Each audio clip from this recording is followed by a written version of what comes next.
All right, so we're back with another episode of Exorcast, and Chuck Connery is not with us. It's just like the old days. He's out buying pizza or something. Or driving back from their farm. Yeah, because he said, well, since we're going to be a little longer than later than normal, I'm going to go get some Little Caesars. And then, yeah, that was over an hour ago. Yeah, he said he was 20 minutes out 40 minutes ago. Has it been that long? Jeez. So we're going to start without him because fuck him. Yep. I'll start with some of the headlines. First and foremost, most important thing is rest in peace to Ennio Morricone. Absolutely. Yes. First soundtrack I ever bought. Randomly found it for $5 in Pittsburgh at Jerry's Records. Hey, I mean, if you're gonna get a first one, that's a good first one to get. I had to explain to my wife. I said, "This is what because I haven't done a lot of playing of like whatever happened to me. What have you done to Solange or any of the other stuff?" So I said, "Well, this is this compilation I found, and some of it's different." And so I said, "But also like you're a really really good composer when John Carpenter, who composes all his own shit, goes, 'Hey, can you do my movie?'" Right. The thing, yeah. Yeah, yeah. Well, and it's like it's unfortunate that the only Academy Award Hmm. for achievement in sound that he had ever won Hmm. was on Tarantino's The Hateful Eight. Yeah, it's very very sad on that front. When I mean, in all honesty, like it's nowhere near being my favorite spaghetti western, but The Good, the Bad, and the Ugly probably has the most well-known song in any Mhm. film in history. Oh yeah, oh yeah. Um, the Oscars always do that thing every so often where someone wins an award and they win it not so much for what they win it for, but for everything else they never won it for in the first place. And that's basically what happened with Hateful Eight. Well, he should have Um, won it like 40 years before. exactly. Yeah. I mean, it's him. There was someone else who won one fairly recently, and it was basically. I think it's probably you make an argument for Del Toro winning for um, Shape of Water when they basically said, "Yeah, no, we're not going to put Pan's Labyrinth up for Best Picture. No, sorry. We're gonna just give you Best Foreign Film, and you can go away now." Right. Kind of thing. I love that movie, but you know, but it's the good composers are far more impactful than a good soundtrack, which will come up in a movie we're about to discuss. And good sound design can do a ton of good things to a movie, and there are very very few better than Ennio Morricone. Yeah, I don't think there are any better, personally. Rest in peace to him. Yes, that was a big bummer. I normally wake up because Chuck and Dance Commander are messaging throughout the night because they're awake.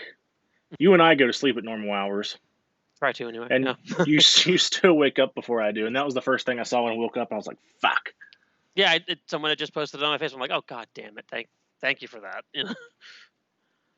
Um, Other news happening today as we record: Candyman and Halloween Kills both got delayed for obvious reasons. Most likely, basically, the obvious reasons being they want that sweet, sweet profit from the low budget movie. They want the money. Because, as you said, right, you could have just put it out, streaming, but where's the money in that for them comparatively? You know? You know, because the first thing that really um, did huge Hmm. during the pandemic was that Trolls 2 World Tour or whatever it is. Yep. And my wife rented it for the kids, and they watched it like 3 times in the 24, 48 hours they were allotted to watch it with Hmm. iTunes. Spent Hmm. $20 on it. And then the only time I've ever seen this is that Apple had emailed me and said, hey, since, you know, during a lockdown for the world premiere, you paid $20 to rent it. If you want to own it with all the special features in 4K, it's $20 and we'll kick you back $10 in store credit. Hmm. And my kids don't watch A lot of discs. yeah, yeah, yeah. So I was like, well, I'll do that instead of spending another $20 to buy the Hmm. physical copy Yeah. because it's still going to be in iTunes, it's still going to be in Vudu. Hmm. And it's just like, I thought that was really fucking cool that they're like, well, you already spent 20 on it, No, call yeah, it absolutely. 30, and then it's yours for good. Yeah, part of it now is that they're starting to reach a point where they're some companies, restaurants in particular, they think they're going to get back to where they were, and so they're trying to get everybody to come in. I told my wife today, I don't know if you've been watching a lot of YouTube or Hulu, there's been a very, very not so subtle shift between the it's a very trying time, we're really sorry, but we're all in this together ad, and the Applebee's wants to use welcome back Cotter to get you to come eat at their restaurant, and these car companies really, really want you to go on a vacation in your 4x4 And ad. you know what? I fucking hate Applebee's, but man, that commercial gets me going. Oh yeah, me too. Um, but like in the beginning of the time, they would do that kind of thing. Plus, I never really talked about it on the show, but I always loved that every so often you'd get the story of like the random, like low budget, super, super, super low budget horror movie that because it was playing like drive-ins and played like 100 theaters or 1,000 theaters during the pandemic, that it won the box office with like some absurdly low number, and they were uh, like, "Oh my god, yeah." uh, when Ghostbusters got put back in drive-ins because, well, Ghostbusters Afterlife got pushed, Mhm. and Ghostbusters is right now top of the market in Yeah, films. yeah. I imagine that if Grindhouse was putting Evil Dead out wider instead of individual showings that they're doing for the 35 millimeter, you could see the same thing there. That'd be that'd be cool. I know they have to keep a very, very close watch on their reels, but yeah. Um, yeah, I'm still interested in Candyman. Um, I saw a bit of that teaser that Dance Commander sent us about of the Halloween Kills, which I watched it this morning when Carpenter posted it, and I mean, I think it's cool. is it like super necessary of a teaser? No, you don't really need to know how he got out. You just need to know he got out. I mean, Right. you never needed to know before then, but But still, I get why. I did see that there was in the Halloween 2 work print there was a deleted scene Hmm. where Michael Myers is on fire and the firemen are trying to put him out and Loomis is yelling the same thing, don't put him out. Hmm. I mean, they do love to call back.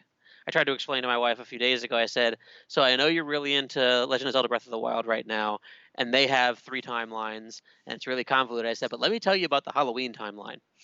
And I pulled None up a more picture that some. convoluted.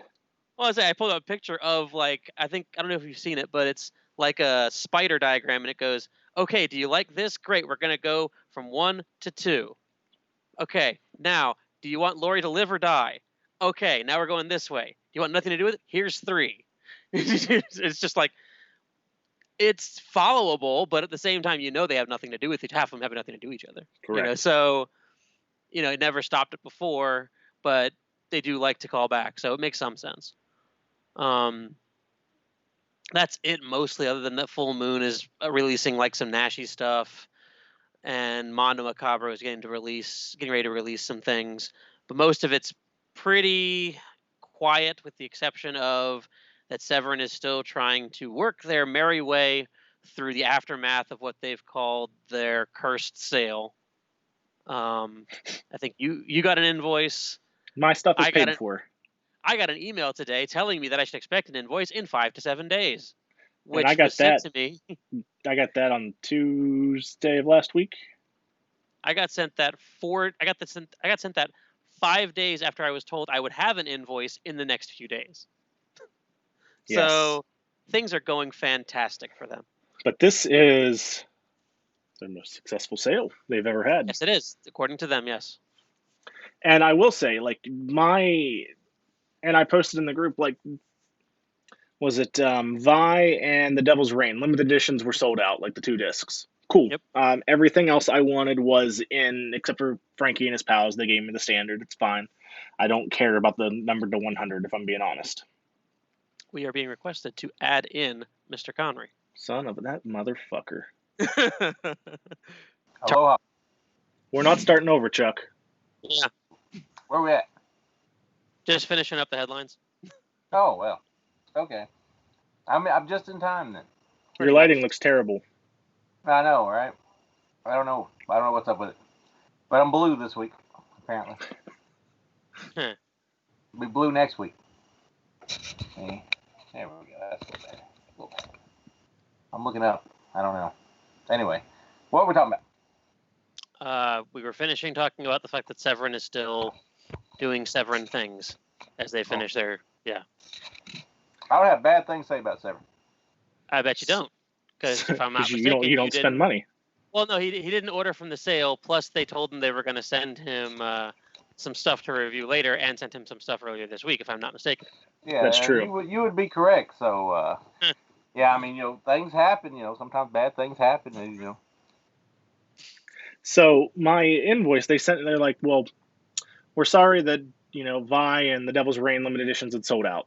Cool. So what they have said that they would do is they would just insert the standard editions. Really?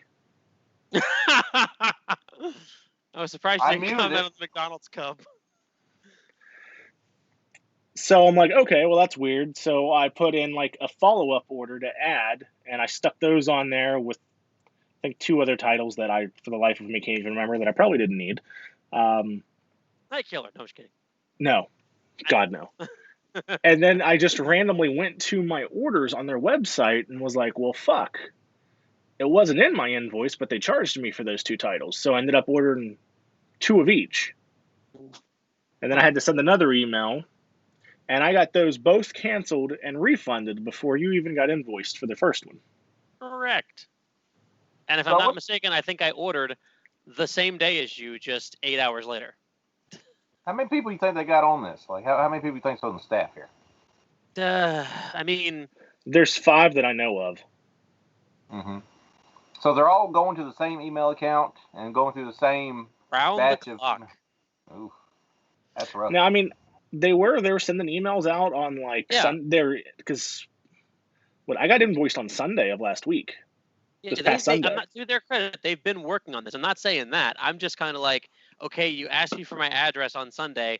You obviously were at a certain point, But yeah. I don't know if like they pull they set the titles aside for you that you want, they but said like that, yeah. your email just like gets bottomed or something. I know, yeah, probably. Particularly if you send a response, it gets sent into the sifted pile. So I probably got my email with the address all went after everyone's address or everyone's emails from the sale itself, probably. So they reopened the site. But anyway. Did you guys already talk about all the cancellations of the movies getting put off for a year? Yes. Do you have any thoughts? I mean, it's a bummer, but I guess I see why. I mean, I wasn't going to go to a theater and watch them, if I'm being honest. Not in this situation. I probably, both of those films, I probably would have rented digitally, though. What about The Purge? You wouldn't see the new Purge, though, right? Oh, we didn't even mention that. Yeah, because I haven't watched the Forever Purge, which is supposed to be the last Purge. They mean it this time, right? Sure. Good. It is, yeah. But the way I look at it, I see where Walmart's putting up a bunch of like pop-up drive-ins in a lot of their locations. So it's a good time for drive-ins to resurge now, It is, but don't get me started on that because I'd rather they just bulldoze the Walmart and put a drive-in in its place personally. But that's just my opinion, and that's not a shot at Walmart. That's not a shot at Walmart. That's me saying we need more drive-ins. Period. Not things that are part-time drive-ins. Yeah. Well. Yeah. If I won the lottery, I would buy the local drive-in. Yeah, you still have one? There's one that's shut down and one that's open. I would buy whichever I could. And we wouldn't be watching fucking Trolls every night, that's for sure. Friday night Ghostbusters. Every Friday night. Yes. Every night Ghostbusters. And we also talked about Ennio Morricone. Yep. So that's about it. So you went Which to... movie are we doing? So, ready? So you went to get pizza and McDonald's. I only got a drink at McDonald's because of $1. Every penny. I'm cheap. We know. Mm-hmm. Here, look here. I'm from Tennessee. I got the $5 pizza and I got the $1 drink from McDonald's. Okay, what else do you need? That's like it's a walking stereotype almost. I don't know that many people from Tennessee, so just your there's a group of lot of things I friends. could say there, but I'm going to leave them all alone. Just let them sit there and go. But which movie are we doing first? Antrum, the Yes. deadliest film ever made. I said I thought we was the devil movie second. No, we hadn't started yet, so why do that? Oh, well, see, like eating here would have fit in real good with the other one, but never mind. Never mind, y'all didn't kill the gimmick now. Well, and this one works better first because we just talked about Tubi for 3 episodes, and this is on Tubi. Tubi. Yeah. Yep. A recommendation from Vincent Renfield. Yeah. Yes. From the Actually, grave. he we were talking about a month ago, and he told me about it, and I forgot all about this. Like oh yeah, whatever. I'll check it out eventually. And then I randomly was going through Tubi for finding stuff to recommend episode, and I was like, oh, I think that's the movie Eli mentioned. So I put it in my queue, and finally went back and watched the trailer, and I'm like, we need to do this because it looks fun. We can't get a spirit board going to have him do a plot synopsis, so I guess you're gonna have to do it. I can do that. Yeah. So Antrum, the deadliest film ever made, from 2018. But if you didn't know that, the film would make you think that it was from 1979. The film itself is 2018. The film inside of it, they're trying to go with, is 1979. Yes. It's a film wrapped in a documentary. This is like The Ring. This is like cigarette burns. They even mentioned cigarette burns in this. Yeah, they mentioned cigarette burns, The Ring, which is awesome. Kind of like, yeah. They could mention Cannibal. They don't mention it, but Cannibal Holocaust would be a good example of mentioned up with this. But essentially, you watch the film, and then hours later, you die. You don't even get the week. You don't even get the week like in The Ring. But you watch the movie and you die. Yep. The movie starts out, and you've got it's just open doc, and they're talking about it was the theater showed for the first time in Budapest in 1988, and it burnt to the ground and killed everybody inside it. And they get into detail with like how the fire started and all that, and we're not going to talk about that. And then the opening scenes to the actual film once they start it, and we do get a disclaimer, and I took a picture of the disclaimer. So there's a legal notice. By continuing to watch this film, you agree that the producers of this film have made you aware of the history and the dangers associated with Antrum. The producers, distributors, cast, crew, unions, and their management, blah, blah, blah. If your illness, death, anything, they're not liable. And it says, if you disagree, you must leave the theater. There's a 30-second countdown. There is a 30-second countdown for you to leave the theater. And this thing probably never played in the theater, right? Probably not. Correct. Maybe a festival, if that. Well, it played multiple festivals because all the people that were supposed to watch the film and see if they could get into the festival all died. Yes, I mean the San Francisco one is my favorite. The massive LSD in the popcorn, that was great. Very elaborate. Yes. So the actual opening scenes of this were actually all shots from the movie Haxan. Yes, yeah. And that's because, I mean, that's a Criterion release, but it's a free rights film. It's like Night of the Living Dead.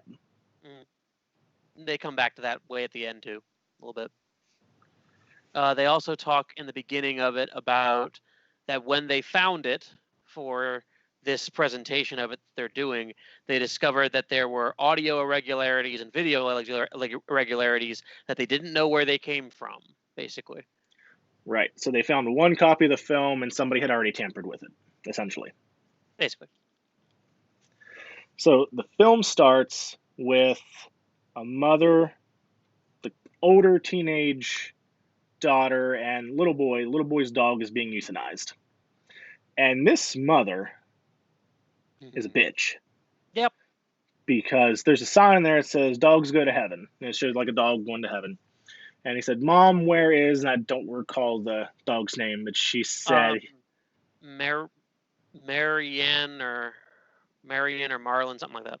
She's in hell because she was bad. Fuck her. And if there's one thing Exorcast listeners know, and Exorcast viewers know, It's any movie that in any way, shape, or form involves someone being bad to or indirectly around a dog. We are not fans of that action. I hate them.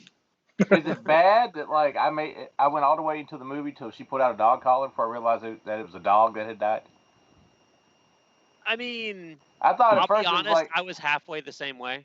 Yeah, because like I was thinking they were talking about like a little sister or something at some point, or a sister. It showed the dog in. It did, but I didn't connect the two. It didn't register with me either. Yeah. But the thing was, that's okay because Chuck didn't see the coolest part of the fucking film, so. Well, I was texting some douchebag from West Virginia, which I think that's probably where I missed it. But at some point, I was probably texting you. I was like, "This is about a dog," because I was shocked because I was thinking we were talking about a person, and then I text him. I'm like, "Oh, this is over a dog," Which I mean, hey, I love dogs, but it's just I thought we were talking about a person, with the hell and the heaven and all that stuff. Anyway, dogs are better than people. Well, this I will agree with.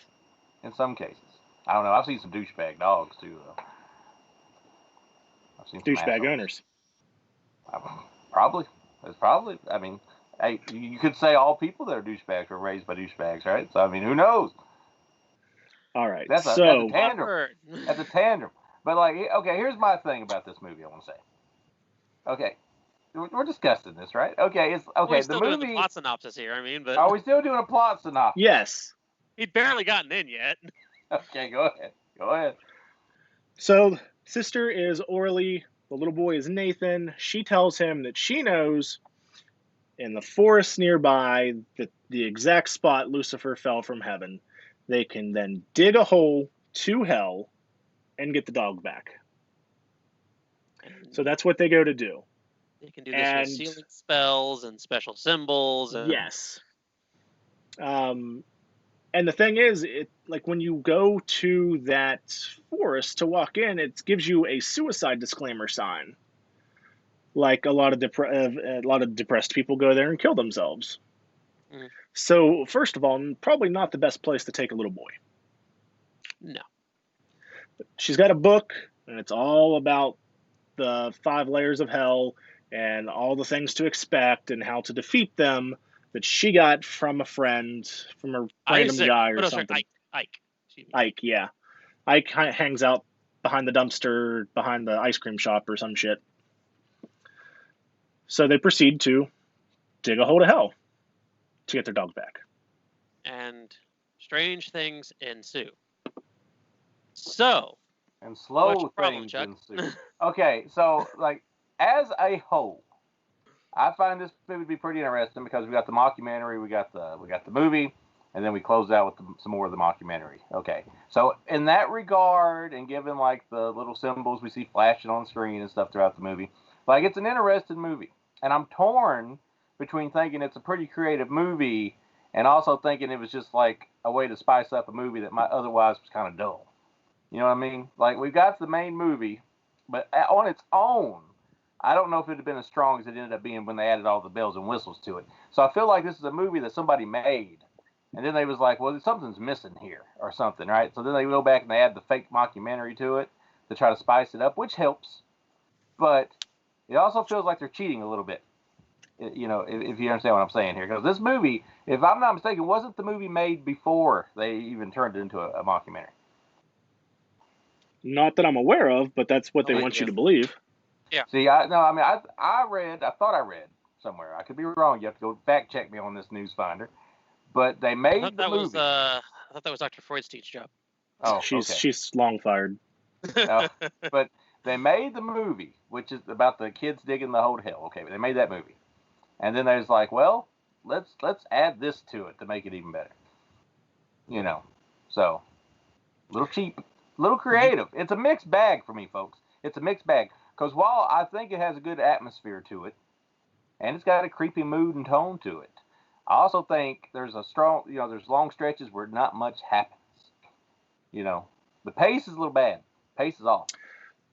I mean, it's not too much worse pace-wise than your standard slow burn horror film. When you're going for 10 minutes people in the woods.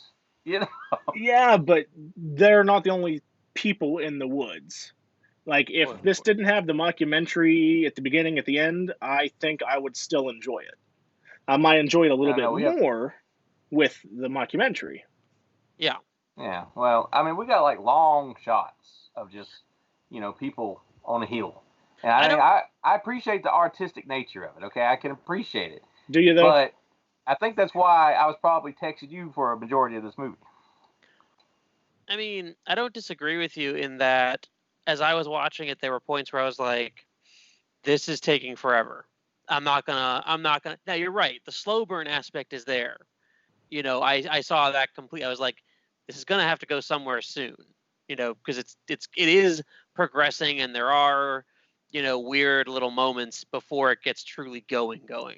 But there were parts in the beginning where I was just kind of like, this has got to kind of get a little bit, maybe cut 5 minutes here somewhere just to get it a little tighter up. But at the same time, like it's very much in my mind a movie that's saved by the fact that it's like everything else that's discussed, cigarette burns and things like that. In fact, the one that struck me, I haven't seen it, but I've heard enough about it to know how it kind of works, is snuff. And you ain't missing nothing. Yeah, from what I've heard. But the concept of it being just this completely different kind of thing, or that it can turn on a dime in a way. It's similar in a way to like Audition, where the Audition has that moment when she's alone in the room, and then the movie just kind of turns from there. With this, like the sound design and the music make the movie. The additional added footage make the movie work because it adds more eeriness and creepiness than the movie would have on its own without them. Without them, it's fine, but with them, it becomes more interesting and far, far more entertaining for me. But this is a movie that you shouldn't be texting your friends during. Because there's a lot of shit going on in the background of these scenes. You see little satanic things pop up everywhere. You see things watching them in the woods while they're camping and digging. You see shit in the sky. There's like a 30-second scene that Chuck completely missed somehow, and it's the coolest fucking scene in the entire film. But I think I know which one you're talking about. It's literally the film watching you. Watch it. That is, yeah, that's kind of what I'm getting at. Like moments like that are what make the movie work. Because I was like, how long is this scene gonna go on? Like, and then it's like it changes just a little bit, and I'm like, this is fucking rad. So little things like that, and like one thing I'm it's not really a spoiler, but it's something to look for. So when they're digging, before they start digging, they literally, I think they make a pentagram, and at each point they put a different religious symbol. So you've got a cross at one, you've got the crescent moon at one, you've got a Buddha, you've got a menorah, and something else somewhere. And then as they're digging the hole and they're going deeper and deeper, they start carving them into the dirt. Mm-hmm. And there's one scene when the little boy, I think it's the scene where he's listening to try to hear through the layers, through the dirt, to see what level of hell they're at. Mm-hmm. There is a cross that's carved into the dirt right behind them. Yes. And when the scene cuts back, it's inverted. And it's little things like that that you really need to be on the lookout for. And they do explain it more towards the end of it. It's also, that's one of the reasons why I really liked it. I love that artistic aspect of it. If you happen to know foreign languages, you'll probably get some things out of this movie too, if you're alert enough or pausing your movie enough. For literally like half of a second, and it's fucking backwards. Well, didn't they lift the scene where the devil's staring at him? Didn't they lift that from another movie? Is that not from the royalty-free movie they're inserting? I highly doubt that. No, that's not from Haxon. Quality was too good. I've seen Haxon. I actually tried to and put this out on Laser Paladin Video, and my idea got shot down. But I wanted to take Haxon and have my buddy in Georgia, who does black metal, do an entire black metal, just music, straight, solid 2 hours of music to put over top of Haxon. That's been something done in person sometime, so it definitely would have worked. So I think that would have been awesome. And we wanted to do this fucking almost 10. I wanted to do it almost like 10 years ago, and that didn't happen. Oh, of course, it was Laser Paladin Video. There's nothing going on with the guy that owns that company now, so I don't know why nothing don't happen now. The VHS market fell apart, you know that. That again, right? And to not give too much away, but also the actual thing that ends up happening in the movie, like the thing that actually happens to the characters in the movie. Fucking weird. Yeah. Crazy and it's cool. Like, I was like, it's one of those. That's one of the things about it. Like, I can work with it, but at the same time, like, I want to know something about what the hell they're doing or what they're trying to do. First contact with the deer. Yeah. I was just like, what the fuck? What did this turn into? But that slow cooker was real fucking cool. Oh yeah. Yeah. Like, I don't want to like make it sound like I don't like the movie, because I like the movie enough. Whatever, Chuck. But well, I mean, it's just something like I don't like the like the ending and then the other ending. You know, I don't like that. I thought the first ending was dumb. When it first flashed up the end, I was just kind of like, you know, I had a lot more questions than answers at that point. Then we go on for another, about 5 minutes, you know. So and then we get to probably your more typical ending you'd have for something like this. And I just don't really understand the purpose of the first false finish, you know. I think the implication to give you a happy ending. Yeah, it's the idea they mentioned it was altered by people. So maybe they took that ending bit that was there. Maybe it was after the actual thing they did as the ending, and they moved it around to mess with you to kind of, you know.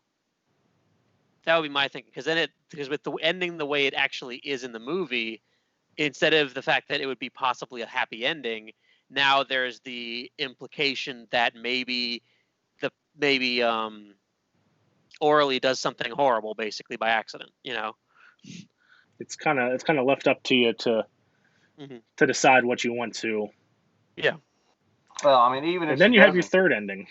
Yeah. Well, even if she doesn't do what it's implied that she might do, they still have to get out of the woods, you know. And it looks like there's a lot of people around them at the time, so I don't know how that's going to work. Or people, you know. Well, and they tried to get out of the woods. Yep. They went in a circle. Yeah, so not looking good.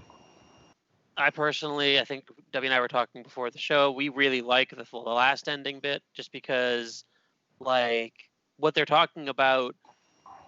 It's a mockumentary, sure, but we talked about at the time, like, Fight Club does it, Exorcist does it, where you have your split-second moment where there's the demon, there's Tyler Durden, you know, and if you didn't notice it, then you didn't notice it.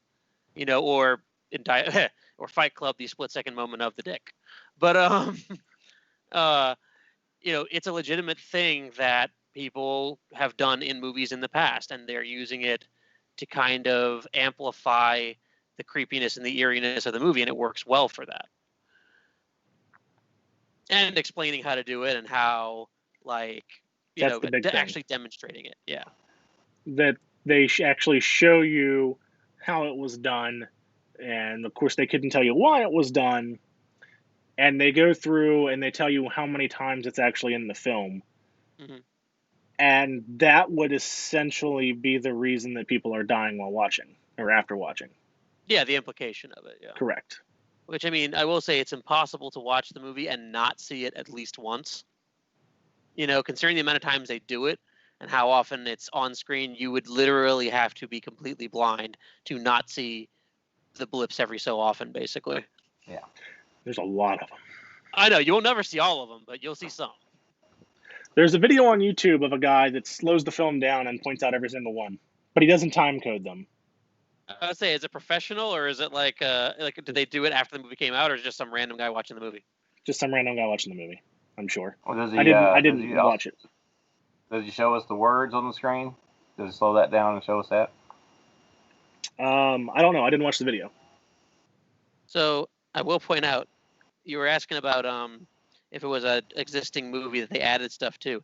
I don't know, but I will say the funny thing about it is that IMDb has precisely one piece of trivia, and it tells you that at the 16-minute and 24-second mark, there are words on the film for a split second. And it tells you what the words are, and then it says, quote, "Considering the nature of the movie, don't say those words out loud."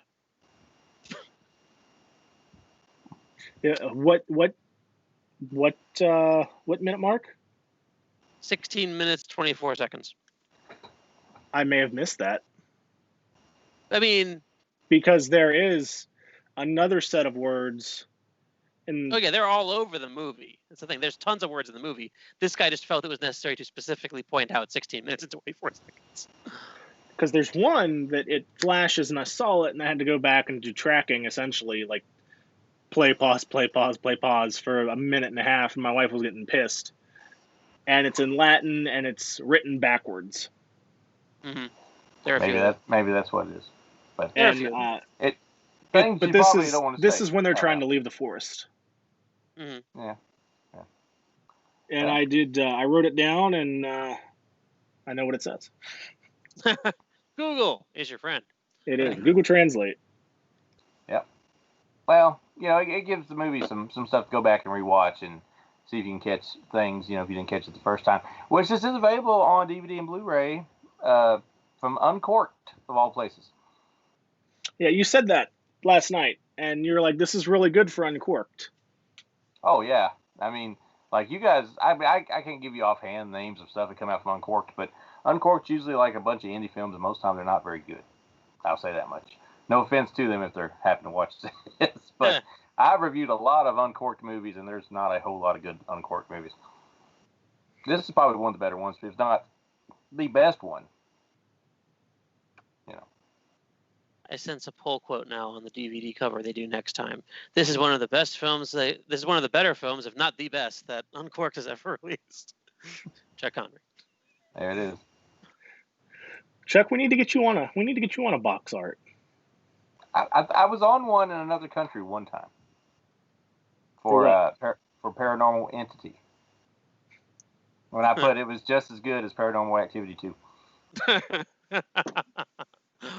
Which isn't saying a whole lot. No, not saying a whole lot. So, but, backhanded compliment gets thrown in the box. The best pull quotes are backhanded compliments. Well, because my buddy Matt Hardman got put on Gretel and Hansel. Yeah. Well, it's not hard to get put on a cover if you're friends with the right people that own the right distribution companies. Probably true, too.